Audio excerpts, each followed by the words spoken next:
Aphoristic appendage to On Truthtelling. 201 to 250. 201. The world has ended, and we didn't know what hit us. Was it a meteor? Was it an asteroid? Was it nuclear war? Now the entire planet is dark and silent. Just as it was millions upon millions of years ago. But wait. There are still some remnants of life. Not much, but enough to go on, enough to start over. 202. Whether the pyramids or any such structures rise again or whether things go off in an entirely different direction is a mystery that we must abide. As star time, however, it will become the revelation that's already on its way and, indeed, virtually delivered. 203. If it were possible to honor the individuality of every single person who has ever lived, a gargantuan project would unfold with as much richness and color as the greatest novel. 204. In whatever way death comes, there is the violence of the breath being cut off, the vital organs being shut down, and the final thoughts being scattered or thrown into darkness. The defunct person is put into a hole or scattered to the four winds, leaving only a virtual or remembered self to reassert his presence. If not for the latter, death's robber hand would carry away everything. 205. When we're not immediately present to ourselves or to others, we're nothing more than virtual or remembered selves. 206. Polemics. How much of our talking time is taken up with it? Especially in politics. Can anyone avoid it, or at least anyone discussing uncertain or controversial issues? Therefore, we're all consigned, at least at some time or other, to being less interested in getting to the truth of a matter than winning some argument. 207. As far as common expressions go, the saying, "There's no fool like an old fool," seems doubly cruel. 208. Argumentation that goes on in a more or less homogeneous group is peaceful enough. But when it comes to the same between radically different groups, it's more like taking up arms and, quite frankly, using them. 209. What a multitude of micromovements it took to go from light, heat, dust, rock, water, and various gases to life as we now know it. 210. Patience. So easy to preach and so easy to practice under the right conditions. 211. In politics as in war, a more or less neutral outcome results in both sides declaring victory. 212. Until we realize how important winning is to us, we will never grasp the extent to which the values of honesty and truthfulness can be put out of play. 213. What? You see a world full to cracking with different things and you tell me eternity is empty. 214. Yes, planet Earth is nothing but a soap bubble in space. But what a soap bubble. 215. Rather than being proud of ourselves for what we've done on this planet, we should be proud of the planet. After all, it's done the best job.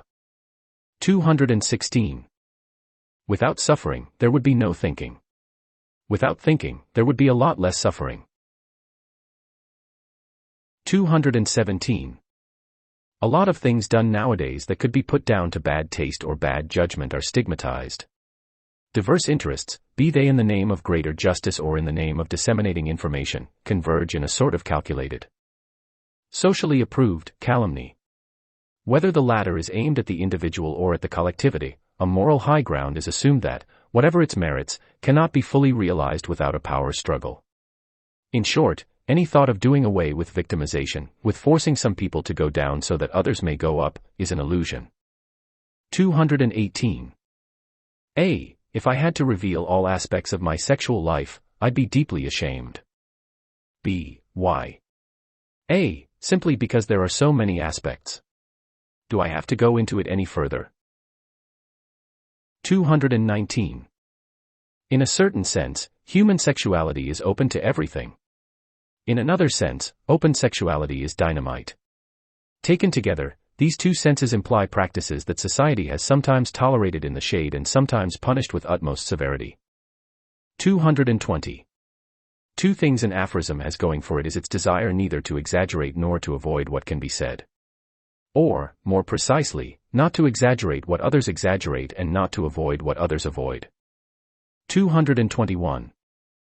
It's certain that an argument can change a person's way of thinking. It's also certain that, relative to the amount of time it takes to do this, other factors can play in and become increasingly more important. 222. Trying to anchor right and wrong in something other than what people hold and believe at a particular time is an intellectual dead end. 223. Moral relativism is considered by many to be immoral. This is the extent of their argument. 224. We all know where moral absolutism leads, to the bonfire. 225. Us against them. Us against them. So much entertainment for us and them. Or else so much horror. 226. An aphorism has no agenda other than giving best expression to what is truly thought. 227. It's possible to be politicized in many different ways. Rightly politicized insofar as there are many different causes that proceed from strong arguments and evident problems or injustices. Wrongly politicized insofar as, in this very same area, there often arises an uncommon level of self-assurance and contempt for anything not in line with presumably unassailable convictions. 228. What is true and what is good are never perfectly in sync except in those belief systems that inevitably betray this ideal, this perfect union, as will to power. 229. Being perfectly good, if such a thing can be imagined, would mean having to be totally in step with changing conditions and making adjustments at a computer-like rate with virtually superhuman foresight. 230. Our thoughts and feelings are shaped so much by the day-to-day that it's impossible to know what direction they could take as various aspects of custom and culture. 231. Besides the present, the only guide to the future is the past, which is marked by periods of peace punctuated by war, by great technological developments interfused with all sorts of cooperative and competitive forces. Given this history, one may conjecture that a worldwide catastrophe is in the offing, possibly sending us back to an agrarian age. 232. Yes, truth can speak to power, but, of course, to present matters in this reduced or binary way is itself a departure from keeping truth separate from power or power separate from truth. 233. Some people are in the enviable position of becoming increasingly famous after they're no longer alive. 234. It never fails to surprise us that some people incredibly famous and successful in their own lifetime are, within a few generations, not known to the general public. 235. Who isn't a sucker for a spectacle? It's just that some are more seduced and taken in than others. 236. A. It's a parody, right? B. A parody today, but who knows about tomorrow? A. Are you serious? I have a hard time believing that such a thing could happen. B. Organized mass murder has been done before. A. But across the whole world and with a whole sex being exterminated. B. As I said, it would have to be done in a certain way. It has to be the catalyst for a new beginning. A. But you make this horror sound comical with your idea of a sperm bank for this, what should I call it? 1,000-year Reich. B. We can laugh at this, but the general idea is concrete steps must be taken for the preservation of the race. A. And what about boys who come after? Are they to be massacred too? B. Perhaps we are taking this all too seriously. A. Let me read what you wrote here. Here is a modest proposal which I think will fit in well with the mores of a not insignificant number of people nowadays. It's an idea I came up with in light of what I think is not only necessary for the betterment of humankind, but for its very survival. What I'm referring to is nothing more and nothing less than the ritual sacrifice of all male human beings.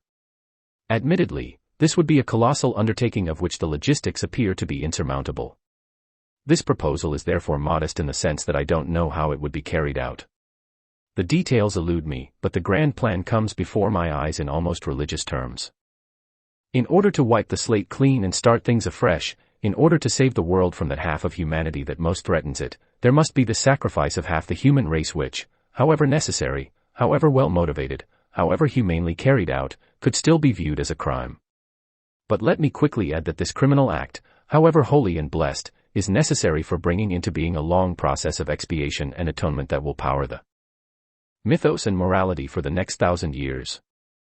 In other words, it's only by having this original sin that salvation can be worked out as recompense, as redeeming factor, as the paradise on earth that all will be dedicated to bringing about. In explicitly religious terms, it would mean returning to the divine conditions before the fall by, paradoxically enough, bringing about the fall of man. 237. This hungering for recognition that each and every one of us has, is it ever satiated? Could it ever be? 238. In the dominant religions of today there is this God that demands to be recognized.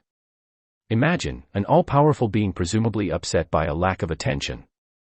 If ever there was a projection of a human quality into the divine sphere, this must be it. 239. Science is wonderful, but, just as it's been for hundreds of thousands, if not millions of years, we still have to put up with growing old and dying. Not that this should change, but. 240.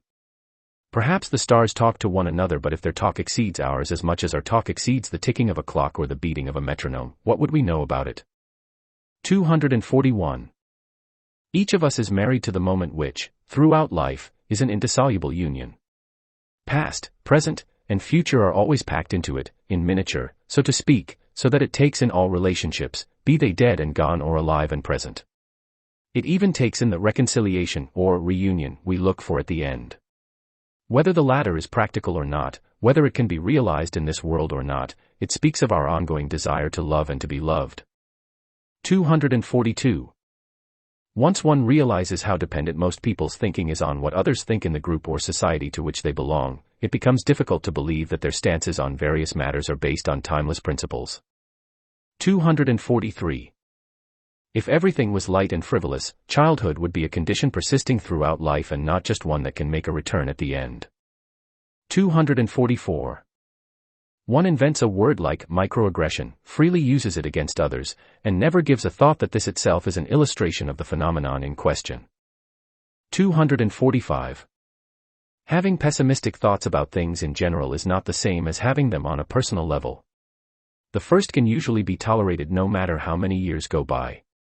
The second rarely goes without a cutting short of one's years in one way or another. 246. Imagine if tomorrow all services were cut off and all stores closed down. 247. The bounty of today's society is absolutely essential if barbarism is not to rear up and make a mockery of any pretensions that we might have of having got beyond it. 248. For most of us, the day-to-day reality is much closer to peace and cooperation than it is to hostility and war. This is a fact celebrated in a multitude of ways, but which also relegates everything that might be contrary to this to the status of being merely a diversion, a sort of virtual reality. 249. When somebody uses the expression, "we're on the right side of history," the intention is to indicate that the political aims and agenda of a certain party or movement are destined to triumph. Of course, this may be true, but it's still rather presumptuous to think one can know the history of the future unless it's the near future and nothing more than this. 250. No matter how famous and successful one gets, one is haunted by the feeling of being a fraud because, at some level or other, one senses the gap between public and private perception.